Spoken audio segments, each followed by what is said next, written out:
Shifting focus to Western Africa's Sahel region, where armed insurgency continues to create unrest. In the latest, an armed group linked to the terror outfit Al-Qaeda has claimed responsibility for a recent attack in Burkina Faso that killed over 100 soldiers.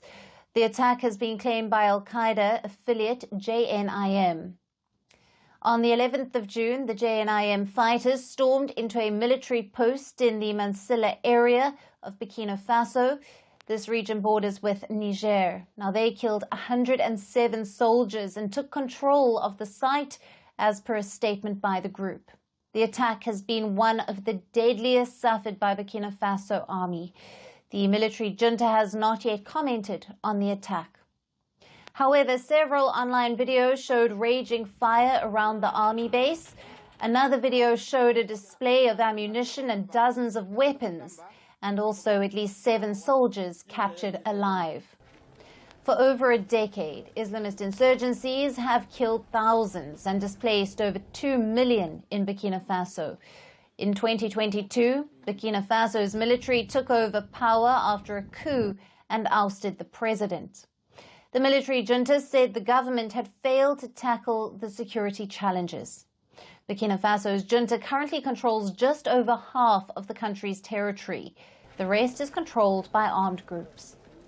The West African country and its neighbors, Niger and Mali, have been witnessing an uptick in violence by Islamist insurgents linked to Al-Qaeda and the IS. Now, the insurgents control swathes of territories in these 3 countries and use them as bases to target southern coastal countries. Now, Burkina Faso, Niger and Mali, all 3 junta-ruled states, have vowed to cooperate to face these security challenges. The 3 have also pushed out French troops and have strengthened ties with Russia to tackle these security challenges. Now, they are also exploring new partnerships with China, Turkey, and Gulf nations. Despite this, the region still remains deeply affected by Islamist violence, and stability is still an elusive goal. Si vous avez suivi l'actualité durant cette semaine, elle se résume pratiquement à ce que vous venez d'écouter dans cette première vidéo. Un reportage en boucle d'attaques terroristes au Burkina Faso et l'incapacité du président Ibrahim Traoré à gérer son pays.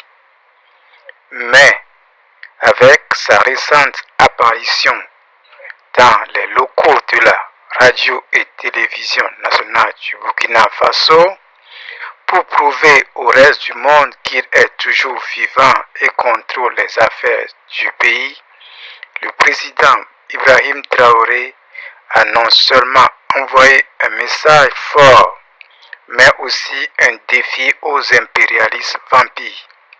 Ce message et défi consiste à dire aux impérialistes barbares que leur propagande médiatique, leur campagne médiatique de désinformation et leurs mensonges ne réussiront plus contre l'Afrique et les Africains. An armed group linked to Al-Qaeda has claimed responsibility for the killing of more than 100 soldiers in Burkina Faso earlier this week. The attack took place in Mansilla, near the border with Niger. Gunmen stormed an army base there. The group says its fighters seized control of it, along with vehicles, weapons and ammunition. It's one of the deadliest attacks the army has suffered. The military governments in Burkina Faso, Niger and Mali have all struggled to contain violence in the Sahel region. Olaf Lessing is head of the Sahel program at the Konrad Adenauer Foundation. He joins me now live from Bamako in Mali. Good to have you with us. So what does this incident with such large casualties tell us about whether the government is losing ground to the Al-Qaeda affiliates? Yeah, the government forces are fighting more. I mean, they've started an offensive, but they don't rely much on professional soldiers. You know, they recruited 50,000 volunteers many of which got only a short period of training, so they're kind of vulnerable to, making losses, and it's not very efficient. Unfortunately, we have almost every day now an incident like this, maybe not in terms of numbers of people killed, but certainly in terms of incidents. How far could this go? How much of a threat are they to the government's survival? I mean, right now you have probably 50-60% of the territory which is effectively outside government control. Only the capital, Ouagadougou, and the second city, Bobo Dioulasso, are kind of secure. And the government is trying hard. They're buying weapons. They made a military partnership with Russia, but they're not very successful. Also, when the army attacks, human rights groups report a lot of, civilian victims, which is kind of fueling this, insurgency. People get angry again, they join jihadists, so it all over starts again. And are we seeing a similar situation in Niger, in Mali? Are we seeing a surge of armed groups taking control of territory from governments? Yeah, I mean, Mali and Niger have similar problems, but their countries are much bigger. So it's often in Mali or Niger in the middle of the desert, far away from settlements. Burkina Faso is the smallest of the three countries, very densely populated. So the conflict is always very brutal. Now, whenever the army attacks or jihadist attacks, you have a lot of civilian, being reported killed, and many more, civilian victims. That makes it so brutal and also so difficult to fight because you can't avoid settlements. Western powers like France were there for years. Now, Russia is promising to increase military assistance. Do you think they can fill the void?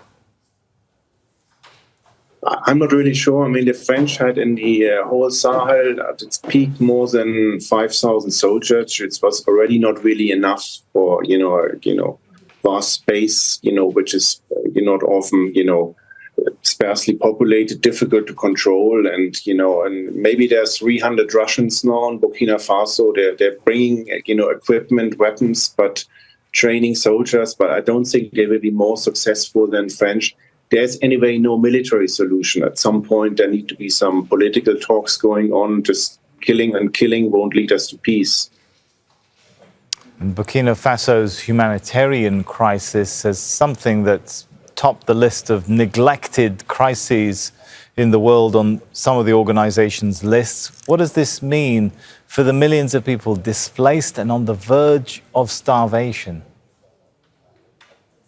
Yeah, there are maybe 2 million people displaced, and it's difficult to get the attention of humanitarian organizations and the United Nations. First, I mean, there's so many other crises: Gaza, Ukraine, Sudan. So that country is a bit below the radar, and often access is so difficult since you have maybe 50-60% out of government control. I mean, aid groups try to reach affected areas with helicopters from the capital, but it's also not very an efficient way. They can't do really assessments what people need. So, and that also with the lack of media coverage makes it really one of the most neglected humanitarian crises in the world. Okay, thank you so much for your thoughts and analysis on that. Ulf Lessing from the Konrad Adenauer Foundation. Il n'y a rien, absolument rien. Voilà qui est clair à l'entame de ses propos lors de sa visite à RTB tôt ce jeudi matin. Bien au-delà d'une visite d'encouragement, le président du Faso vient rassurer. La nation va bien, lui avec. Le capitaine Ibrahim Traoré donne de ses nouvelles et celles du pays. Ils veulent distraire les gens. C'est rien d'important. Nous, on ne fuit pas. Jamais.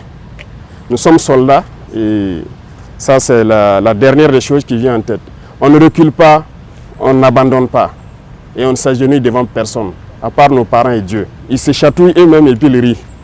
Sinon, nous, on est là, on continue de travailler, on est avec vous chaque matin, on passe. Voilà. Mais on ne voulait pas venir pour les laisser continuer jusqu'à aller se noyer eux-mêmes. Et je pense qu'ils se sont bien noyés maintenant. Toute l'Afrique a compris que ce sont des apatrides, ce sont des ennemis de la nation. Voilà, sinon il n'en est absolument rien. Nous sommes là, on travaille. La semaine dernière est l'une des semaines les plus riches en rumeurs sur les réseaux sociaux et également en allégations entretenus par certains médias, notamment internationaux. Grogne dans les rangs, fuite du président du Faso vers une destination inconnue, bref, autant de rumeurs entretenues tout le long de la semaine. De purs mensonges, rétorque le président du Faso. Il y a beaucoup de médias là, ils ne vivent pas de la publicité ou je ne sais quoi. Hein. C'est faux, c'est des gens qui payent et vous donnez l'information comme ils veulent. Voilà, même malheureusement ici, il y en a, hein, au Burkina, il y en a plein. Voilà, quand on le dit souvent, les gens disent qu'on attaque les journalistes, mais il y en a. Je pense qu'il faut faire le choix entre gagner son pain, mais aussi aimer sa patrie en fait. C'est vrai, eux, ils se battent pour leur patrie. Hein. Tout ce qu'ils font, c'est à l'avantage de leur patrie, mais il faut se départir de ça. Dans certains milieux, l'on parle même de vacances de poste et des tractations seraient en cours pour désigner son probable successeur. Il n'en est rien. Le chef de l'État, chef suprême des forces armées nationales, chef de guerre, est bel et bien en place. Si c'est vacant, qu'ils viennent prendre. Puisqu'ils ont dit qu'on a fui aller au Niger, non? Ils n'ont qu'à venir prendre. Ils essayent là-bas pour faire quoi? Ils n'ont qu'à venir eux-mêmes venir prendre. Comprenez-les. S'ils ont été payés et qu'ils n'ont pas atteint leur objectif, ils sont obligés de mentir pour justifier ce qu'ils font. Ils composent avec les terroristes pour tuer des Burkinabés, croyant qu'ils peuvent faire changer des choses. C'est révolu ça. Les gens ont compris. Donc il faut leur dire peut-être si c'est vacant, ils n'ont qu'à venir. Juste après l'incident de tir du 12 juin dernier, des mouvements d'hélicoptères sont observés à Ouagadougou et à Dori. Une simple coïncidence, relève le chef de l'État. Ces avions sont mobilisés pour une mission bien précise. On a lancé une opération en Mansilla. Et donc les hélicoptères envoyaient des troupes en renfort encore. C'est juste ça. Donc ils ont décollé ici, aller à Dori, aller prendre donc, des éléments donc, du 9e BIR. Il y avait des éléments de l'hygiène qu'ils ont pris ici à Ouagadougou, aller pour l'opération au niveau de Mansilla.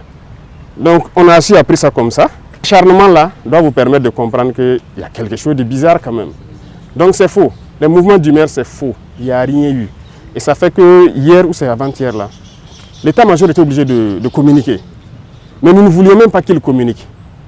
Mais c'est parce que les parents des soldats à Dori ont commencé à les appeler. On a appris que c'est vous qui voulez vous mutiner ou quoi. Les enfants disent, ils sont en opération même. D'autres sont vers Manzila, d'autres sont vers Bani en opération. Et les parents les emmerdaient beaucoup. Donc ils ont demandé à ce que, est-ce que l'état-major peut communiquer vraiment pour qu'on arrête de les emmerder, les laisser se concentrer sur leurs opérations. Vous voyez ce qu'ils font? C'est pas bien. Le président du Faso de rassurer ses concitoyens de l'intérieur et de la diaspora, ainsi que les investisseurs, le Burkina Faso se porte bien et avance sereinement pour sa souveraineté totale. L'un des objectifs, c'est de faire peur aux investisseurs, pour dire que le Burkina est instable, le Burkina ne peut pas. Vous savez que le Burkina fait partie, depuis 2023, là, des 10 pays les plus attractifs en Afrique. Les investisseurs veulent venir au Burkina parce qu'ils voient de la vision. Ils voient que ce pays peut se développer avec ce que nous sommes en train d'entreprendre. Donc il y a beaucoup de gens qui nous visitent, qui viennent pour investir au Burkina. Et quand ils font ça, ça fait peur aux investisseurs.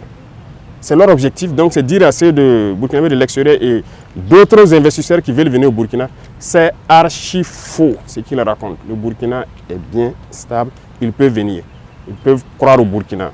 Et tous ceux qui sont à l'extérieur, tous ces médias mensonges-là, c'est du fake qu'ils racontent. Voilà, c'est l'un de leurs objectifs. Ils ont un plan en tête, c'est sûr. Mais nous sommes aussi au courant, on les attend de pied ferme. Et nous allons les apporter la réponse qu'il faut. Et ceux aussi qui sont à l'intérieur, qui continuent de manipuler avec eux, ils vont nous comprendre. Maintenant, c'est fini, c'est sans pitié. La visite du président du Faso intervient une semaine après l'incident de tir qui a atterri à cet endroit précis dans la cour de la télévision nationale du Burkina. Et cette visite se veut une tribune pour réconforter le moral du personnel. Si vous aimez le travail que je fais, gentiment partagez mes vidéos et abonnez-vous à ma chaîne. Merci de visiter ma chaîne.